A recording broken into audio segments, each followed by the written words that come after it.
When he hears the fire bell chime, Fireman Sam is there on time.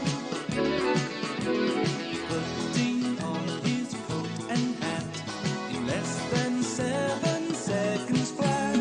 He's always on the scene, Fireman Sam, and his engine's bright and clean. Fireman Sam, you cannot ignore.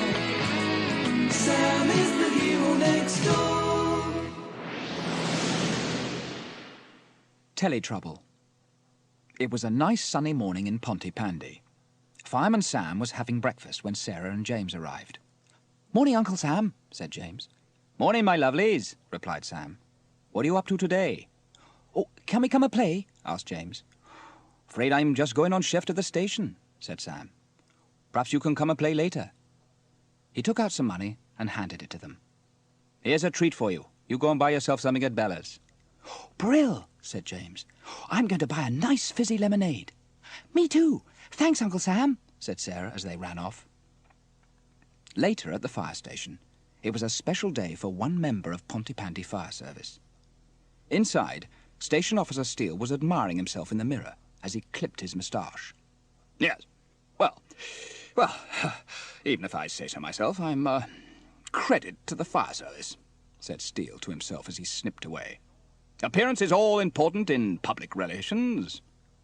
Fireman Sam and Elvis Cridlington were passing Steele's office when they heard him muttering away to himself. He's gone crackers, man," said Elvis in amazement. Sam whispered, "Quiet, Elvis. I wonder what he's up to." As they listened by the door, Steele went on. "And you mustn't play with matches at all. No. Needs to be stronger than that. Right. And at no time play with matches." Sam knocked on the door. A startled Steele quickly put the mirror and scissors down. "Oh, yes, Fireman Sam, yes, Fireman Cridlington," stammered Steele. Then, regaining his composure, he barked, "Yes, yep, well, what can I do for you?" Sam said gingerly, "All right, are you, sir?" Elvis said, "Yeah, well, it's old age, I suppose." Steele, realizing he'd been caught talking to himself, explained, I was just practicing for my appearance on television. I'm going to be on Today Wales." "Oh, you're going to be a TV superstar, are you, sir?" Cridlington asked excitedly. Sam added, "Oh, that's very impressive, sir. Perhaps I'd better have your autograph now before you become famous." Steele's chest rose as he replied proudly, "Well, of course you can." Then Steele realized Sam was smirking and said, but you'll have to wait till later. Must dash to the studio. Can't be late for rehearsal." "Shame we won't be able to see you on TV, sir," said Sam. "Don't worry, you will," said Steele triumphantly. "I brought you my portable TV from home." Sam looked at the portable TV on the mess table and said, a little sarcastically, "Well, it's very kind of you, sir." A little later in Bella's cafe, Sarah and James were sat drinking lemonade. Bella was setting up a slightly old-fashioned TV in the corner of the cafe. "Oh, do you want a hand, Bella?" asked Sarah in between sips. "You can dust it if you like." Sarah began dusting briskly. "Not so hard, you might wear the glass out," chuckled Bella. "We want to see Station Officer Steele clearly," said Sarah. "I hope the telly works now," said Bella as she plugged it into the socket. "All my customers, they are coming to see him, you know."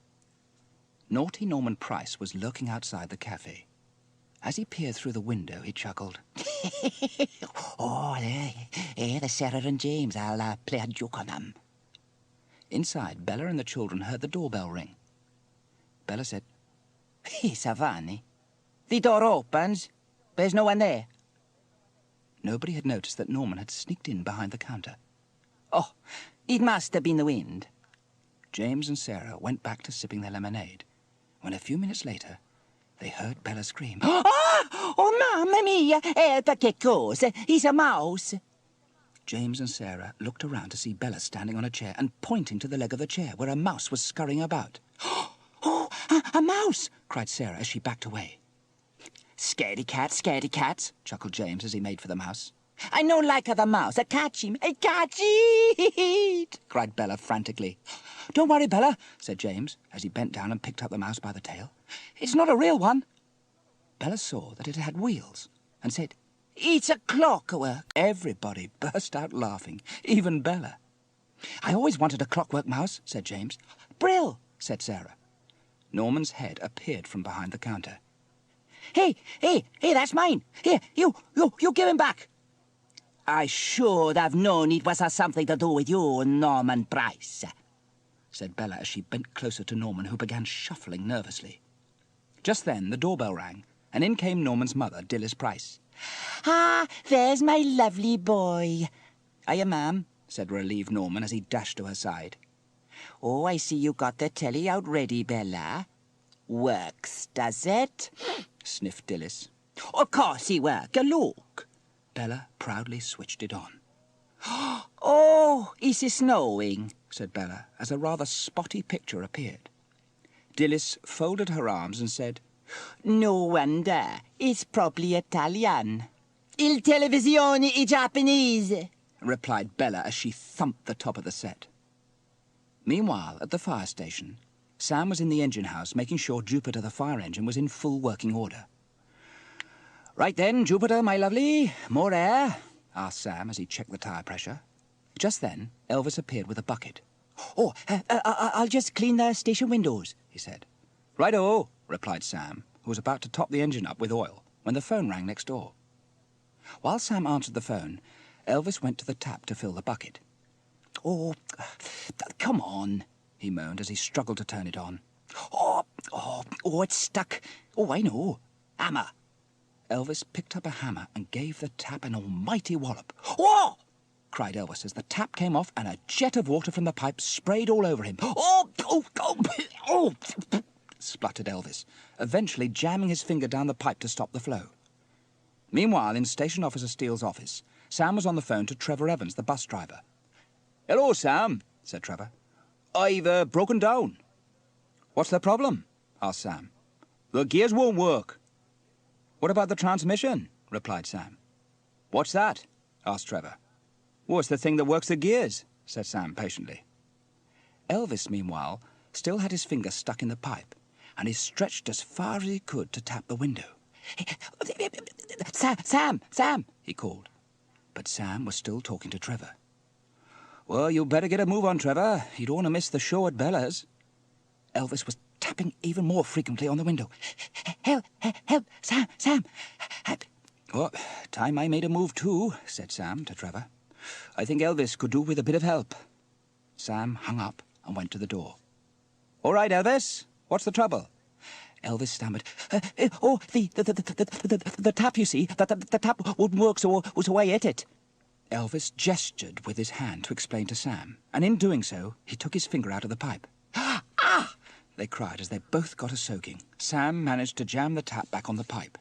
I only give it a little tap with the hammer," spluttered Elvis as they both dripped water onto the station floor. "Indeed," said Sam crossly. "Well, now you can just give the floor a little rub with your mop." Sam squelched his way back to Jupiter, leaving little puddles as he went. Meanwhile, inside Bella's cafe, Bella, Sarah, James and Norman were gathered around the TV set. "It's still snowy," said James. "What about the aerial?" suggested Sarah. "Good idea," replied Bella. "Make yourself useful, Norman," said Bella, as she slapped the aerial into his hand. "Move back a little," said Bella. As Norman moved back, she began twiddling the knobs. "It's not much better," said Sarah. "More left, called Bella to Norman, who shuffled around the cafe following instructions. No, to the right. A bit left, up a bit, no, almost, Norman was moving further and further away. That's it. Don't move. The twins clapped as a perfect picture appeared on the screen. Bravo, Norman, bravo, Norman. Norman? Everybody looked around. Norman was nowhere to be seen. Trevor Evans, meanwhile, had fixed his bus and was just coming in to park outside Bella's cafe. I should just be in time for Station Officer Steele's spot, he thought as he climbed down. Trevor burst out laughing as he saw a forlorn Norman standing outside the door of the cafe holding the aerial. What's the matter, Norman? laughed Trevor. You lost a TV? Norman frowned. He didn't see the funny side of it at all. Just then, Bella appeared in the doorway. Oh, so that's where you are, she chuckled. I think you better come in case it rains. Soon, inside the cafe, Trevor got a clear picture on the TV, just in time for Station Officer Steele's program. Everybody sat down to watch. The presenter appeared and said, "Now, to tell us further about the hazards of fire and its prevention, please welcome Station Officer Steele of the Pontypandy Fire Service." Station Officer Steele appeared on the screen, and everybody in the cafe applauded. There he is, squealed Sarah. Oh, bellissimo! Station Officer Steele is a star. The presenter asked, "Now, what are the main causes of fire, Station Officer?" "Well, you see, you just can't be too careful. Fires can start anywhere at any time," replied Steele rather pompously. "Well, take your average television set, for instance." Just as he said that, Bella's TV started to crackle. Oh, my! Oh, what's going wrong now? cried Bella. It crackled even louder until finally exploded with a loud bang. Mamma mia! shrieked Bella. It's on fire! Oh, everybody leapt for cover. Well, I never, clucked Dilys from under the table. Oh, I thought it was too foreign to work properly. Meanwhile, at the fire station, Sam and Elvis had changed into dry clothing just in time for the show. They pulled up their chairs in front of the TV.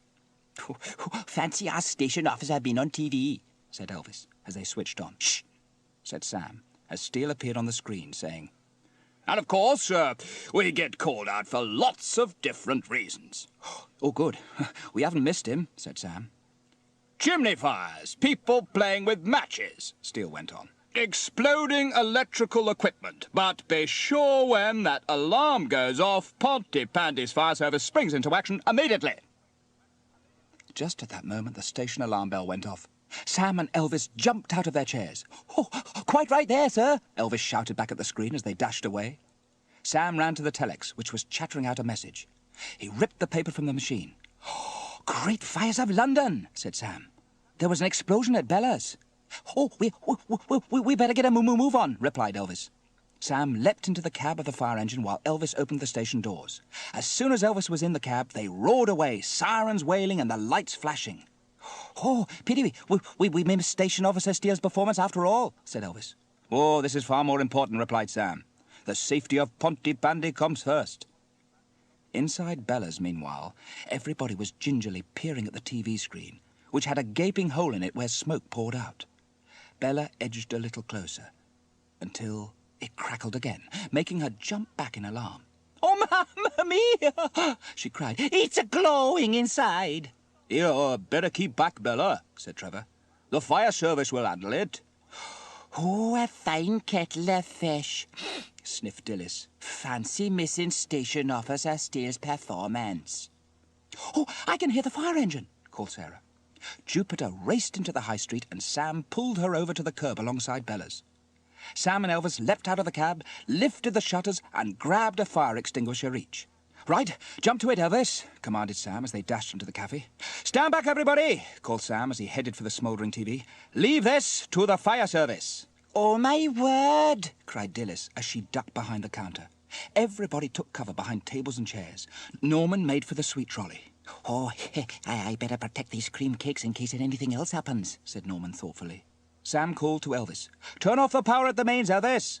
Elvis ran through the doorway at the back of the cafe. "Power off," he called to Sam. "Keep well back," Sam called to everybody as he began to spray the TV with foam. Soon, it looked like a giant ice cream. "That's it," cried Sam. "Fire's out." "Well done, Uncle Sam," cried Sarah. "Brill," said James. "There you are, Bella," said Sam. "The danger's over." "Oh, grazie, Sam," replied a relieved Bella. Everybody came out from under the tables. "Should have had a Welsh telly," clucked Dilys. "Much more reliable." "I think it's time for a nicer cup," said Bella, making for the kitchen. I think it's time for a nice dollop of cream cake," muttered Norman, as he scooped a fingerful from a huge creamy sponge. "Norman!" screeched Dilys. "Oh, said Norman, jumping with fright. Sorry, ma'am, he stuttered. Lovely boy, really. Whatever you say, Dillis, said Trevor as he rolled his eyes to the heavens. Later, at the fire station, Sam and Elvis were about to have dinner. What's it today, Elvis? Elvis brought a saucepan from the cooker. It's pasta, Sam, said Elvis as he turned it upside down. It was stuck solid. That pasta's past its best, said Sam dryly. I think I'll get a sandwich on the way home. It's safer. Just then, Station Officer Steele arrived, looking very proud of himself. Coughing loudly for attention, he said, "Well, I'm back." "Oh, hello, sir," replied Sam. "Well, did you enjoy my performance, Fireman Sam?" Yes, sir. It was marvellous, sir." Sam didn't think Steele would be very happy if he knew that nobody had seen him on TV. "Well, one does what one can, you know. At least my little talk has helped to prevent a few fires in Pontypandy, what?" "Caused a few more, like," muttered Sam under his breath. "What was that, Sam?" asked Steele. Oh, nothing, sir," coughed Sam. Steele then brought his hands from behind his back and produced a set of photographs. Would anyone care for a signed photo?" he asked proudly. Later at home, Sam was pottering about when Sarah and James arrived to play. "Hi, kids," said Sam. Hello, Uncle Sam, they replied. Oh, there's a smashing thriller on telly tonight. Can we watch it? Asked James. No, I want to watch the cartoons, argued Sarah. Oh, I've had quite enough of television for one day, said Sam. Well, what shall we do then? Asked Sarah. I know, chuckled Sam. We'll go to the cinema instead. He's always on the scene, Fireman Sam, and his engine's bright and clean. Fireman Sam, you cannot ignore. Sam is the hero next door. When he hears the fire bell chime, Fireman Sam is there on time.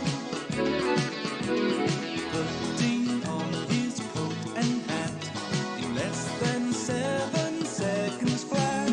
He's always on the scene, Fireman Sam, and his engine's bright and clean.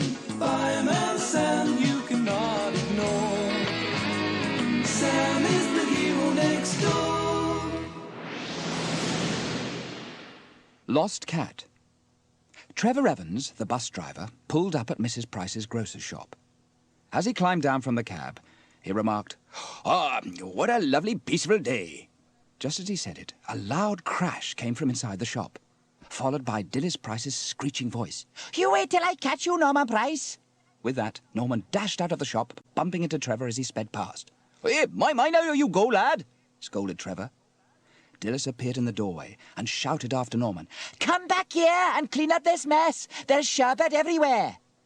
"Morning, Dillis," said Trevor. Oh, morning, Trevor.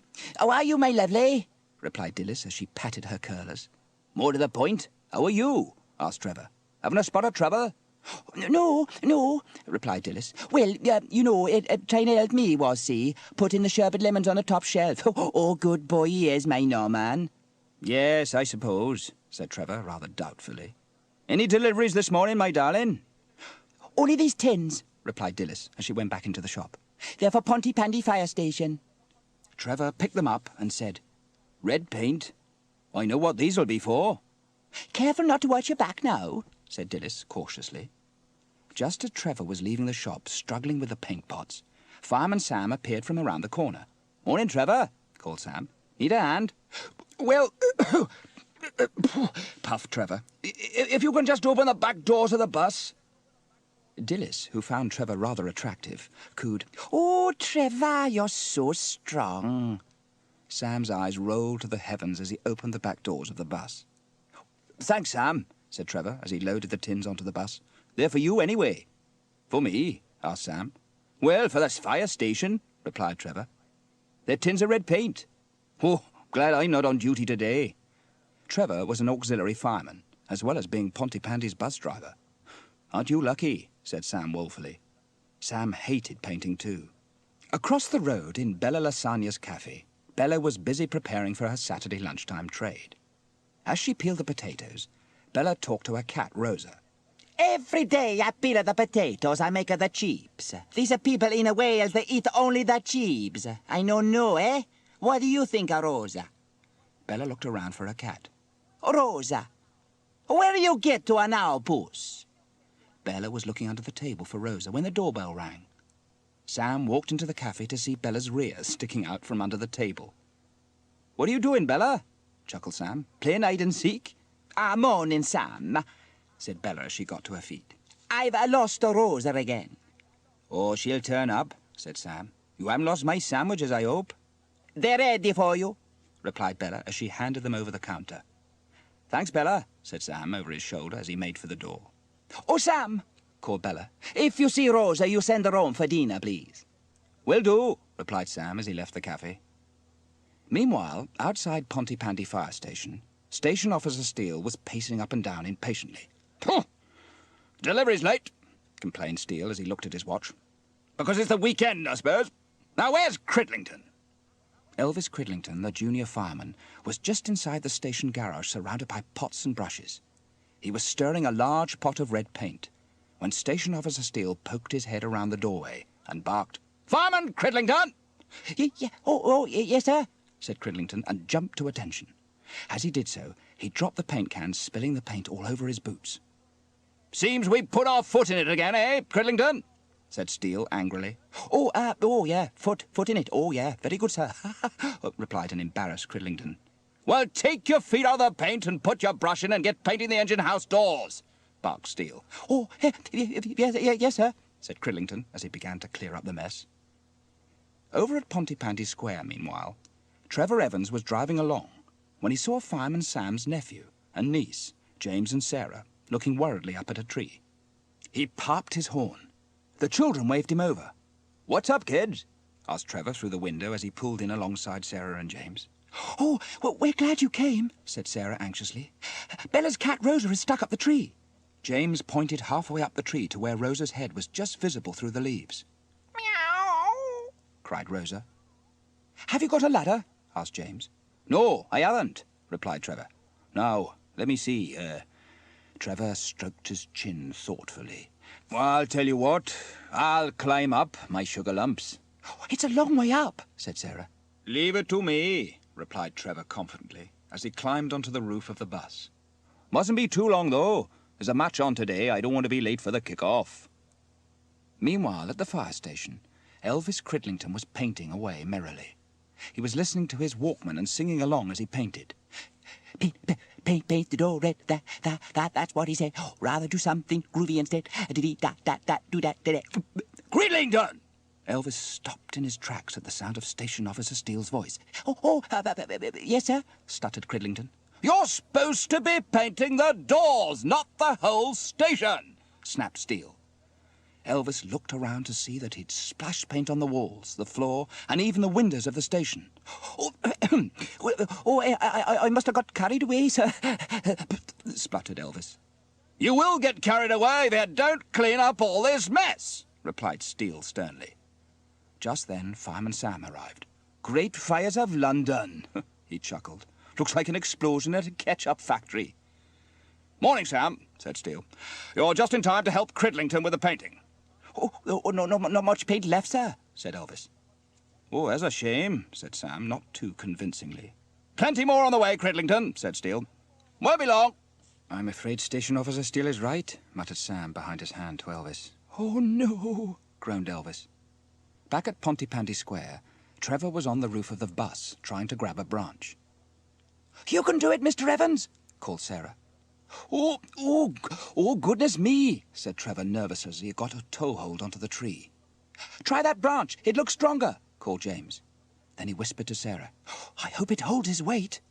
"Well, I don't know," said Trevor, who was getting less confident by the minute. He strained as he tried to lift himself further up the tree. "Meow," wailed Rosa, as Trevor inched his way nearer her. Then she suddenly leapt even further up the tree. "Oh, drat the cat," moaned Trevor. He looked down at the children. They seemed a long way away. "Oh, dear. It's a long way down. I don't like heights. I feel a bit dizzy like. The branch creaked and then cracked. Gulped Trevor. Down below, Sarah and James were getting a little nervous. Perhaps we'd better phone Uncle Sam, said Sarah. You're right, replied James. They dashed to a nearby telephone box. Station Officer Steele was filing away some papers in his office when the telex machine began chattering. Now who needs the fire station? Wondered Steele as he tore the message from the machine. Steele read the message, then made for the engine house. There's a fire at Bella's Cafe. On the double, men. Fireman Sam and Cridlington leapt into action. Sam climbed behind the wheel of Jupiter the fire engine while Elvis manned the doors. All present and correct, sir, said Sam as Steele and Elvis climbed onto the engine. Let's go, replied Steele. Sam started the engine and switched on the siren. Jupiter roared out of the station, its lights flashing as it sped towards Pontypandy.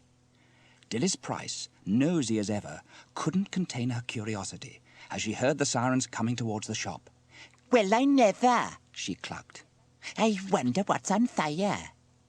The engine pulled up outside Bella's Cafe. Sam and the crew got out and opened the shutters, then began setting up their equipment. Come on, then, jump to it, commanded Station Officer Steele as they uncoiled hoses and removed extinguishers from the engine. Inside Bella's, the chip pan was aflame on the stove, and Bella was waving her arms around in panic. Mamma mia! What can I do? Just then, Sam burst in, followed by Elvis carrying the hose. Not to worry, Bella, said Sam as he made for the sink. We'll soon have this under control. Sam grabbed a cloth and rinsed it under the tap. This is just what I need, a damp cloth. Sam quickly made for the chip pan and expertly placed the damp cloth over the flames. The flames went out with a hiss. Fire out, said Sam.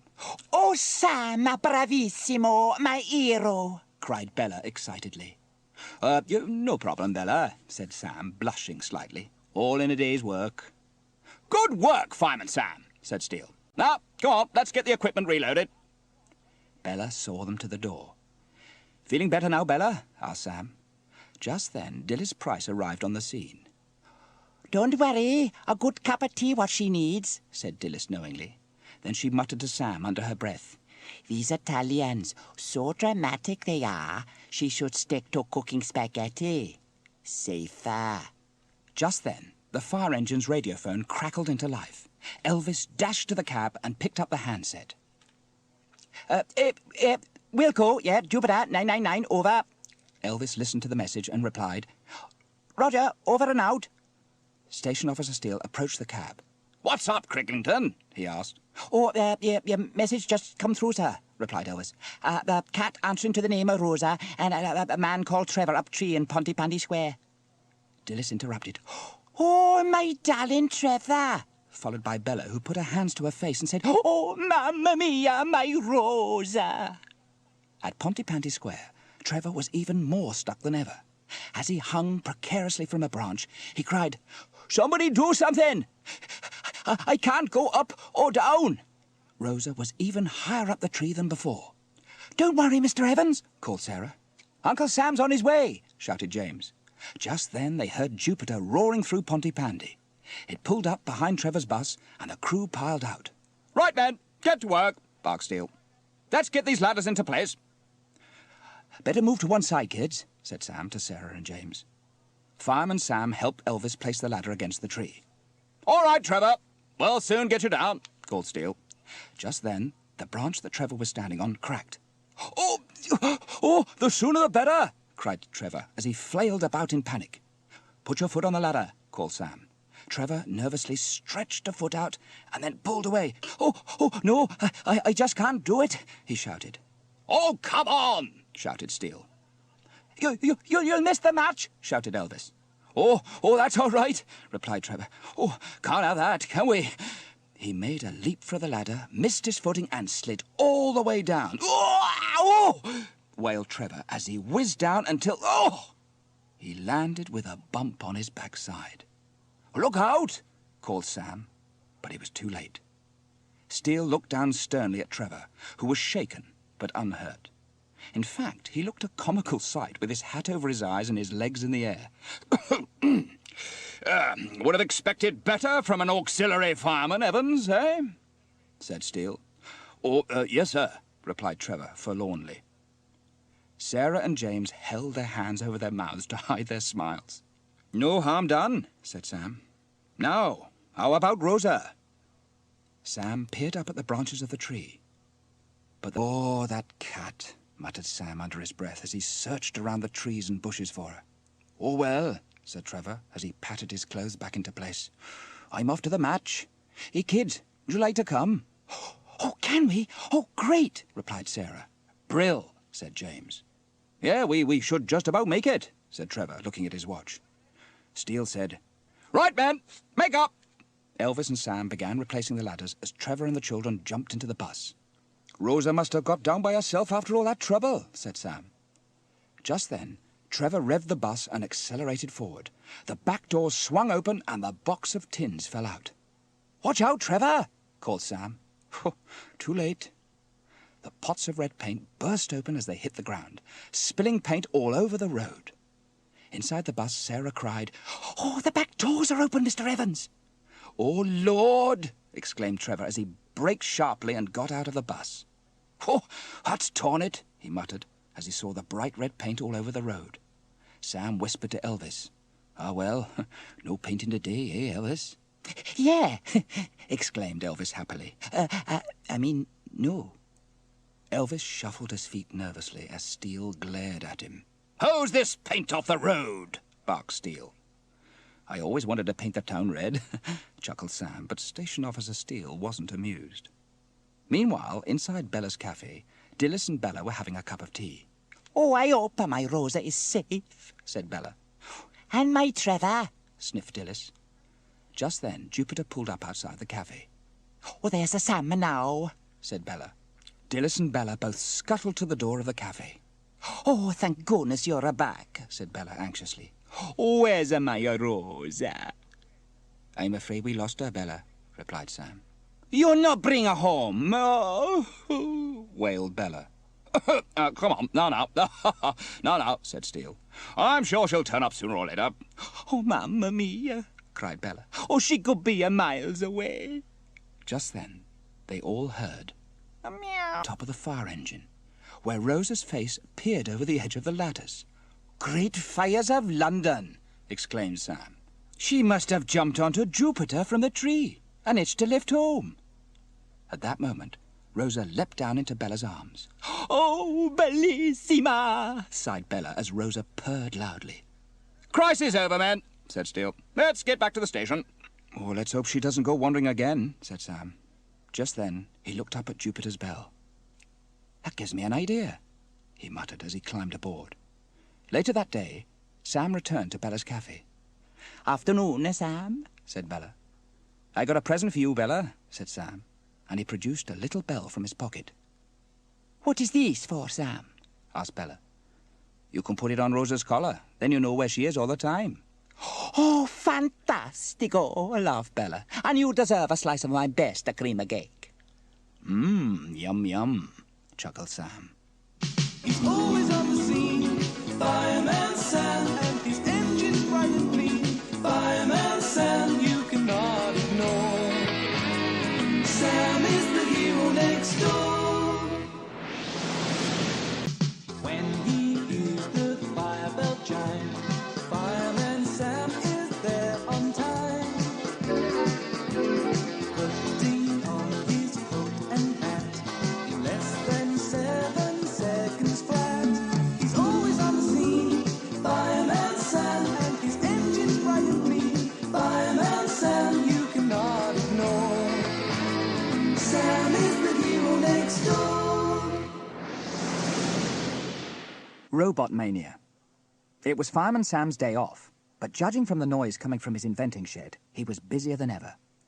Sam's voice could be heard muttering, "Oh, if I could just twiddle the sprocket switch and jiggle the crank housing, it should be all set." Meanwhile, Sam's niece and nephew, Sarah and James, were on their way to visit him. Sarah was licking an ice lolly, while James was playing with his remote-control car. As they entered Sam's garden, they were confronted with lots of odd bits of machinery. "Oh, I wonder what all these bits of metal are for," said James curiously. Just then, Sam came out of his shed. "Hi, kids," he said. "What are you inventing, Uncle Sam?" asked Sarah. Sam produced a newspaper and pointed to an entry form in one of the pages. He produced a pair of scissors and cut out the form. "It's a competition for Wales' best inventor. There's lots of prizes to be won." "Oh, that's exciting," said James. "Great," said Sarah. Sam pinned the entry form to his shed. "All I have to do is decide which invention to enter," said Sam, looking around his garden. "What's that, Uncle Sam?" asked Sarah, pointing to a strange-looking skateboard with a little engine on the back. "It's my motorized skateboard," exclaimed Sam. "Brill," said James. "Trouble is, I haven't quite perfected it yet." James was disappointed because he was dying to have a go. "How about this?" asked Sam as he pointed to a strange contraption. "What is it?" asked Sarah. "It's an automatic waste disposal unit," said Sam triumphantly. "I call it Scoffer." It was a strange-looking contraption indeed. It looked like a dustbin on wheels with 4 metal arms and a row of metal teeth. Down its side was a set of lights and buttons and switches. Sam then began ripping up the newspaper into small pieces and scattered them all over the garden. "Oh, what a mess," said Sarah. "Not to worry," replied Sam as he went to his invention and pressed button A. The waste disposal unit burst into life. The metal arms produced a dustpan and brush from inside its bin and scuttled around the garden, sweeping up the bits of paper and throwing them into its mouth. The big metal teeth gnashed away as the lights flashed. "Oh, that's tremendous, Uncle Sam," cried Sarah incredulously. "You're bound to win," chuckled James. "It's fantastic." "You're probably right," grinned Sam proudly. Soon the bits of paper were all cleared up, but Scoffer hadn't finished. Arms flailing, it began clearing up everything in sight. Sarah was still licking a lolly when Scoffer made straight for her. "Watch out!" called Sam. "It's out of control!" But he was too late, because Scoffer had swept Sarah's lolly out of her hands and into its mouth. "Why, you greedy thing!" cried startled Sarah.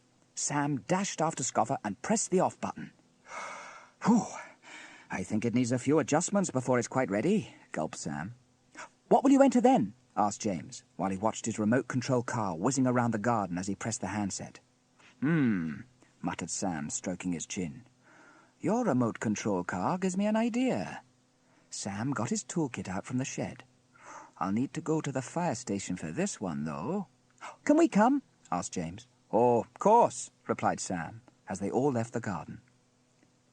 Meanwhile, at Dilys Price's store, her naughty son Norman was standing on a chair trying to reach a jar of gobstoppers. The chair was wobbling slightly. "Oh, nearly there," puffed Norman as he stretched as far as he could. Dilys, meanwhile, was in the next room ironing. "I don't know," she clucked. "As soon as I finish one pile of ironing, there's another waiting." Just then, Norman's chair toppled and he fell to the floor with a crash as he landed on his backside. "Wow!" he wailed. Dilys jumped as she heard the noise. "Norman! What are you up to now?" "Me, ma'am? Nothing," replied Norman innocently as Dilys scuttled in. "I'll give you nothing. You go find yourself something to do, or I'll find something for you." "Oh, ma'am," moaned Norman. "Scram!" screeched Dilys. Yes, ma'am," said Norman as he dashed out of the shop, but not before he grabbed a bar of chocolate from the counter. Up at Pontypandy Fire Station, Fireman Sam was tinkering away under the bonnet of Jupiter, the fire engine. The twins looked on in anticipation. "Won't be long now, kids," said Sam as he finished tightening a bolt. "I wonder what he's doing," said Sarah to James. Just then, Elvis Cridlington strolled over to the engine, wearing his apron and carrying a saucepan. "Hello. What are you up to, Sam?" asked Elvis. Startled, Sam lifted his head up suddenly and bumped it against the bonnet. Sam rubbed his head as he answered Elvis patiently. "Well, there's an invention competition, and I'm trying to invent something unusual." How about inventing something to help a poor overworked cook?" asked Elvis. "Oh, problems with the food again, Elvis," chuckled Sam.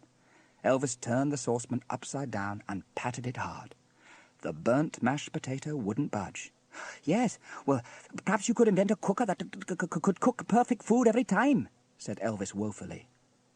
"That sounds just like you, Elvis," said Sam dryly. Ta, Sam," said Elvis brightly as he confidently marched back to the kitchen. Sam winked at the two kids, who giggled. Meanwhile, Norman was peering over Fireman Sam's garden fence. he spotted the automatic skateboard, and his eyes lit up. "Oh, I must have a go at that," exclaimed Norman as he made for the gate. Looking around to see that the coast was clear, he dashed into the garden. "Oh, a skateboard with an engine! Great!" he cried. Norman jumped onto the skateboard and held the cable that the joystick was attached to. "And now for the greatest skateboarder in the world," announced Norman grandly. "Norman Price!" With that, he switched it on and zoomed into action. "Whee!" cried Norman as he whizzed around the garden. "Pontypanda's finest skateboarder displays the greatest skill the world's ever seen." Just at that moment, he lost control of the board. It roared around in circles faster and faster. "Whoa! I feel so dizzy," wailed Norman. "Somebody stop it! Oh!" The skateboard suddenly crashed into Scoffer, sending Norman flying. "Whoa!" he cried as he landed in a bush. The skateboard had, however, hit the on button of Scoffer, and the automatic waste disposal unit burst into life. "Oh, no, keep away!" shouted Norman as Scoffer, arms flailing and teeth gnashing, whizzed towards him. Norman dashed out of the gate, followed by Scoffer. Meanwhile, Norman's mum, Dilys, was still ironing. "If it's not socks, it's shirts, and if it's not shirts, it's sweaters," she was moaning to herself, when she heard lots of crashing and banging coming from outside the shop. "What on earth's going on?" she cried. "Help, ma'am, help!" she heard as she dashed into the street. "Oh, my word!" wailed Dilys as she came across Scoffer, which was sweeping fruit and veg into its dustpan and throwing them into its mouth. "A creature from outer space is eating my lovely fruit and veg." Scoffer, bleeping away, made for Bella's cafe across the square. "Come back with my tomatoes!" cried Dilys as she dashed after it, forgetting that she'd left the hot iron on Norman's shirt. By now, it had begun to smoulder. Meanwhile, at the fire station, Fireman Sam had adapted Jupiter, the fire engine, for remote control. He held James's handset. "Now, if my calculations are correct, we should have a fully remote-controlled fire engine," said Sam, as he prepared to put Jupiter through its paces. "Ready?" asked Sam. "Yeah," replied the twins. Sam said, "Shutters, open, sesame," as he pressed a button on the handset. The shutters duly slid open. "Oh, way!" cried James. "Oh, do something else, Uncle Sam," called Sarah. "Lights," said Sam as he pressed another button. The headlights flashed on and off, followed by the blue light on the top of the cab. "Oh, you're bound to win the competition now," giggled Sarah, clapping her hands in glee. "Now let's see if I can drive it," chuckled Sam as he pressed the appropriate button. Jupiter sped off. "It works," said Sam as he directed the engine left and right. "I better slow it down now," he said, pressing another button. But nothing happened. "Oh, no! Oh, no!" cried Sam. "Oh, I can't stop it!" Jupiter was now heading straight for the fire station. Sam furiously pressed all the buttons until the handset blew up. Jupiter pulled up just in time. "Phew," sighed Sam as the handset smouldered. "Oh, I think I'll have to invent something a bit safer." Meanwhile, at Bella's cafe, Scoffer, the invention, is being shooed out of the cafe by Bella. "Shoo! Take cosa! What do? You break my cups and saucers, you eat my food, go away! Shoo!" Dilys and Norman were in the street looking on. "Got a mind of its own, that thing," clucked Dilys as she patted her curlers in indignation. Just then, Bella spotted smoke coming from Dilys' shop. "Mrs. Price, your house is on fire." "Oh, my!" wailed Dilys in panic. "Don't worry, I call the fire service," said Bella as she dashed back into the cafe. At the station, Steele ripped the message from the telex machine and rang the alarm bell. Elvis and Sam made for the fire engine, followed by Station Officer Steele, who shouted, "Fire at Dilys Price's shop! Jump to it!" "Stand back, kids," called Sam as he clambered into the cab. Soon they were speeding out of the station, lights flashing and sirens blaring. Bella, meanwhile, had found the off button on Scoffer and finally deactivated it. Dilys was beside herself with worry by the time the fire engine had roared into view. "Oh, thank goodness," she wailed as the engine pulled up and the crew clambered down. "Don't worry," reassured Sam. "We'll have it under control in no time."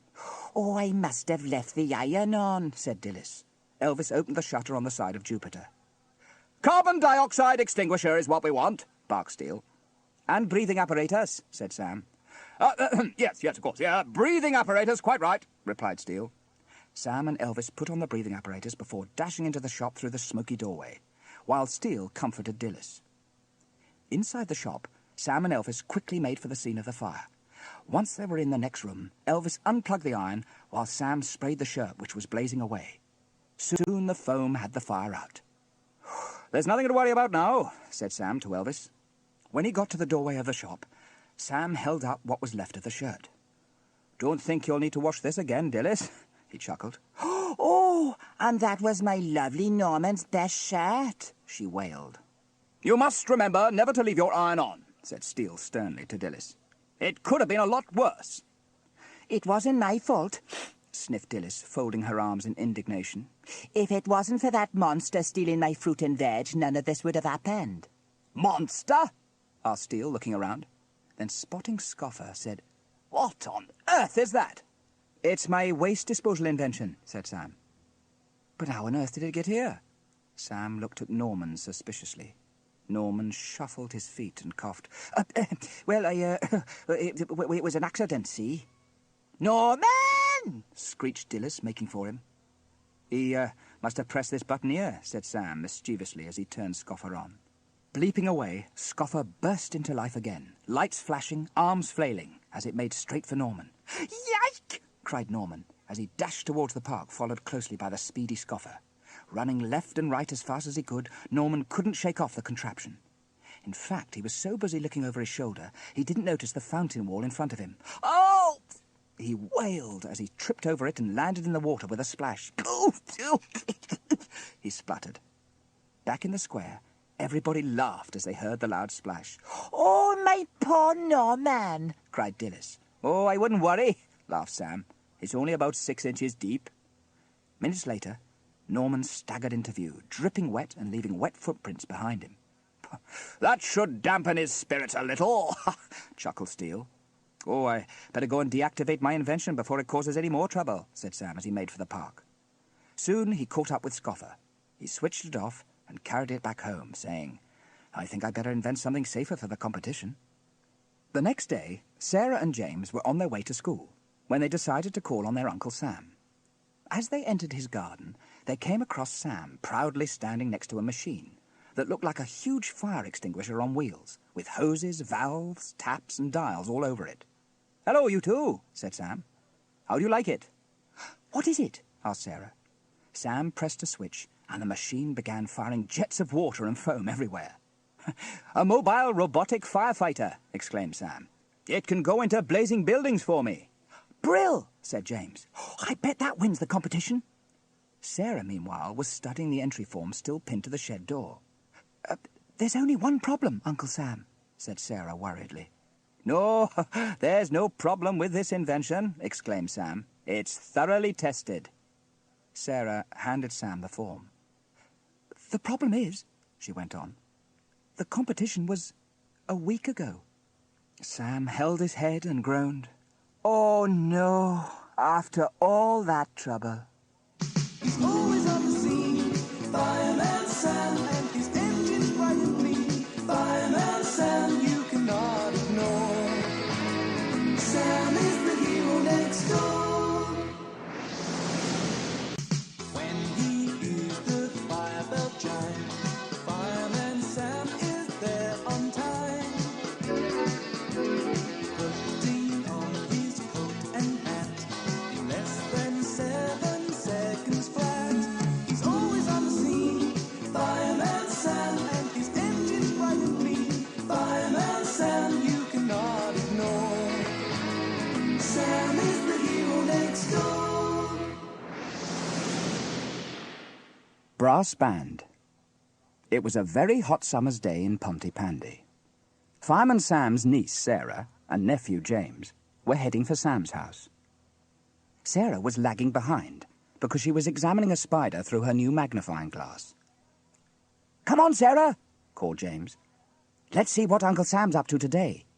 "Oh!" cried Sarah. "This spider seems like a giant monster through the magnifying glass." Inside Sam's backyard, Sam had invented a strange contraption. "That's it," cried Sam triumphantly, as he finished screwing the last piece of metal in place. Just then the twins arrived. Hello, you two, said Sam. What on earth is that? Asked Sarah as the children stared at the contraption, which had bits of vacuum cleaners, drums, and a trumpet attached to bellows. It's my automated, self-powered, sprocket-driven one-man band, explained Sam proudly. Pontypandy Fire Station is having a brass band concert in the park on Sunday, so I thought I'd invent an automatic brass band, in case we get called out to a fire halfway through the performance. Sarah and James stepped closer. I'll just give it a trial run, said Sam, as he pressed the vacuum cleaner button. The contraption burst into life. Metal arms banged the drums, cymbals clashed, and the trumpet blew. Laughed Sam. Not bad at all. Just needs a bit of tuning.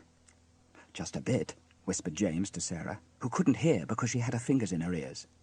Suddenly the invention got faster and faster, and louder and louder. Oh, no! Cried Sam. Oh, it's gone into overdrive. Just then, the machine collapsed into an untuneful heap. Oh, well, back to the drawing board, sighed Sam. I better clear off to the station as soon as I've tidied up this lot. Sam handed the children some money. I don't suppose you fancy an ice cream on a hot day like this? Chuckled Sam. Oh, but have one on me anyway. Great! Cried Sarah. Brill! Said James, as they dashed off to Bella. Later, outside Mrs. Price's shop, Dilys Price was talking to her son, Norman. What have you got there? She asked. It's my new telescope, said Norman. Would you like a go? Dilys peered through it. My, I didn't know Mrs. Morgan had new curtains. And I'll be... Oh, Mrs. Jones has painted her bathroom green, clucked Dilys, who was the nosiest person in Pontypandy. Oh, well, I never, she went on. Oh, look at Mr. Evans. Oh, yes, very interesting, Norman, she said, handing it back. Oh, I don't want people thinking I'm nosy. Anyway, I got work to do. Dilys didn't realise that it was a trick telescope that had boot polish on the end that she'd look through. Norman chuckled quietly at the black ring around his mother's eye. Just as Dilys went into the shop, Sam came round the corner carrying his trumpet case. Morning, Norman, said Sam. You should be in the park on a hot day like this. Would you like a go at my telescope? Asked Norman mischievously. Sam peered through it in the general direction of the fire station. My, I can see Jupiter, said Sam. But that's millions of miles away, replied Norman. No, it's not, said Sam. Jupiter the fire engine is in the fire station. Sam chuckled at his joke as he handed back the telescope to Norman and headed into the shop, not realizing that now he had a black eye too. Norman giggled. Inside the shop, Sam was about to ask for a newspaper when he spotted Mrs. Price's black eye. Dilys spotted Sam's at the same time. Oh, my, what a lovely shiner, they both said together. No, you got a black eye, said Dilys. No, you got one, replied Sam. They both put their fingers to their eyes and then examined their fingers, which were covered in boot polish. We've been had, said Sam. Oh, that boy of mine, Norman! She screeched, but Norman had dashed off, chuckling. What a great trick! Sam wiped his eye clean with a hanky as he walked across the road to Bella's. Inside, the twins were eating a huge ice cream as Sam walked in. Oh, they look tasty, said Sam. Morning, Bella, he said. I hope to see you at the park on Sunday to hear Pontypandy's finest brass band. What is it you play, Sam? Asked Bella. Sam lifted his trumpet case. The trumpet, of course, he said grandly. You'll have to go a long way to hear a trumpet played like mine, said Sam. Yes, said Bella dryly. It sounded like you certainly know how to blow your own trumpet, Sam. The children giggled as Sam coughed. Yes, well, can I have my usual cheese and chutney sandwiches, please, Bella? I got a rehearsal to go to. Bella wrapped up Sam's sandwiches and handed them over. What are you up to today? Said Sam to the twins. We're going apple picking, replied James, as Sarah examined his nose with a magnifying glass. Oh, what a giant hooter! She giggled. Have fun, called Sam as he left the cafe. Outside the cafe, Trevor pulled his bus alongside Sam. Morning, Trevor, said Sam. You going to the band practice? Yes, replied Trevor, who was an auxiliary fireman as well as a bus driver. Hop in, I'll give you a lift to the station. Sam climbed in and off they went. Later, James and Sarah were on their way to the countryside. As they neared the fire station, a deafening din came from inside. As the tuneless screeching, bonging and banging got louder, they held their ears. "Oh, it sounds like they really need the practice," said James. "I know what Uncle Sam means about having to go a long way to hear a trumpet played like his," chuckled Sarah as they hurried out of earshot. Inside the station house, Station Officer Steele was standing on a box in front of the crew, who were all holding their musical instruments. Sam had his trumpet, Elvis a trombone, and Trevor had a large drum strapped to his chest. "Right, men," barked Steele, tapping the music sheet with his baton. "1, 2, 3. At that moment, instead of playing their instruments, the crew burst out laughing. "Hold it! Hold it!" shouted Steele. "What's so funny?" Steele didn't realize he had a big black ring around his eye. Nothing, sir," coughed Sam, realizing that Norman had been up to his tricks again. In that case," said Steele sternly, "let's get on with it. 1, 2, 3. As he tapped the baton for the second time, the crew began playing, or at least trying to.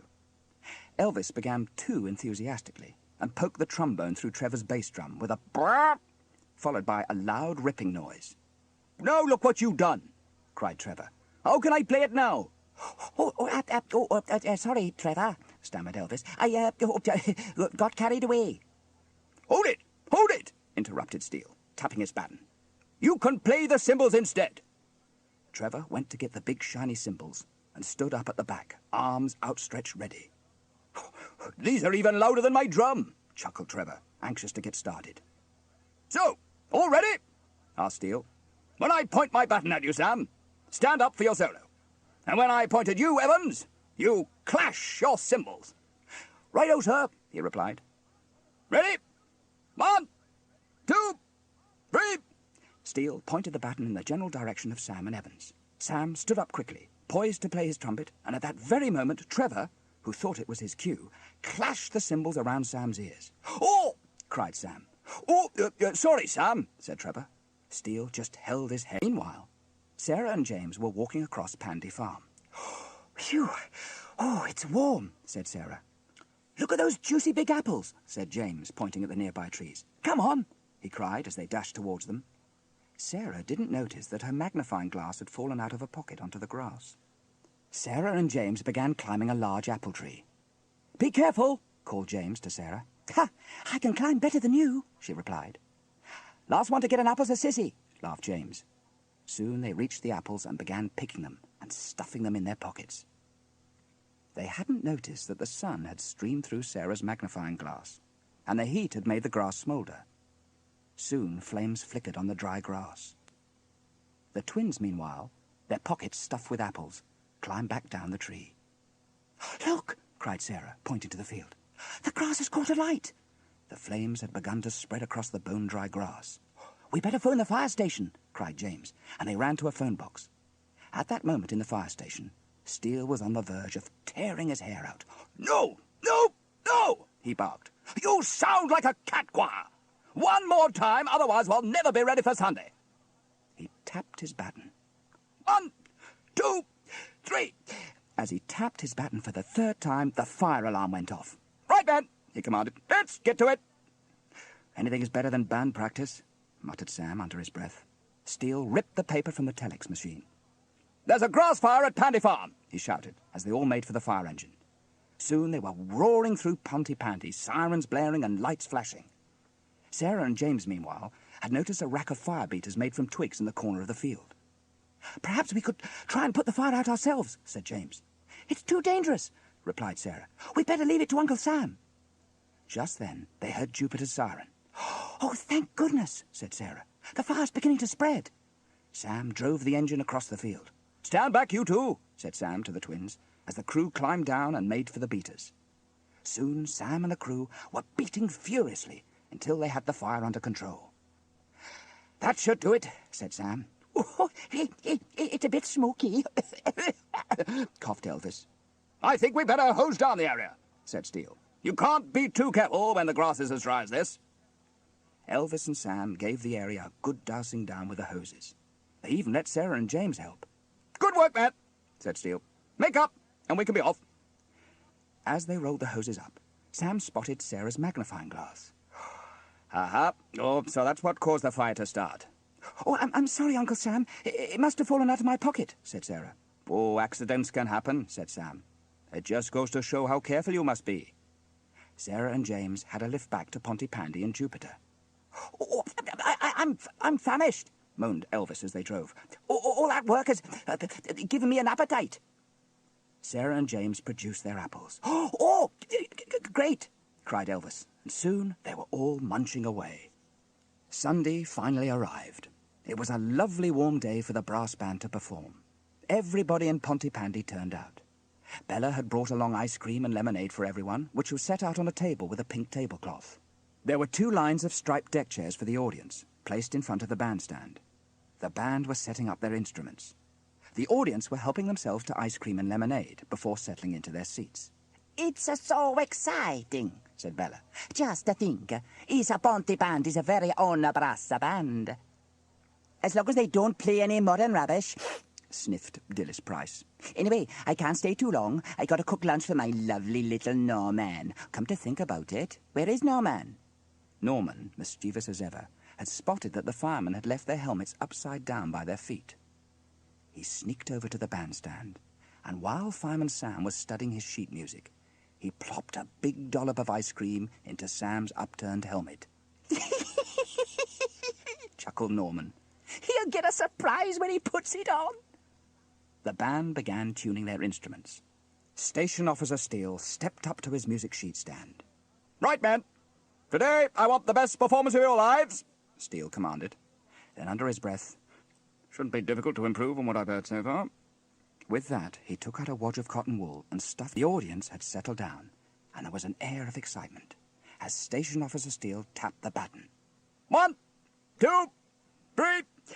At that very moment, a huge clap of thunder boomed through the sky. Next, the heavens opened, and it began pouring with rain. Oh, cara mia, cried Bella. I don't want to get my new dress soaked. Oh, let's take shelter, screeched Dilys. Soon the whole audience dived for the bandstand. Within minutes, everybody was squashed together, the band, the audience, and their instruments. Oh, looks like that's the end of our performance. Well, that's a blessed relief, muttered Steele under his breath. What about me? Wailed Norman, who was unable to get onto the bandstand for people. I'll get soaked. Here you are, said Sam. This'll keep you dry. And he handed Norman his helmet. Norman, forgetting about the ice cream, put it on, and the ice cream ran down his face. "Oh, ew, oh," he spluttered. Everybody laughed. "Serves him right," chuckled Sam. He's always on the scene, fireman.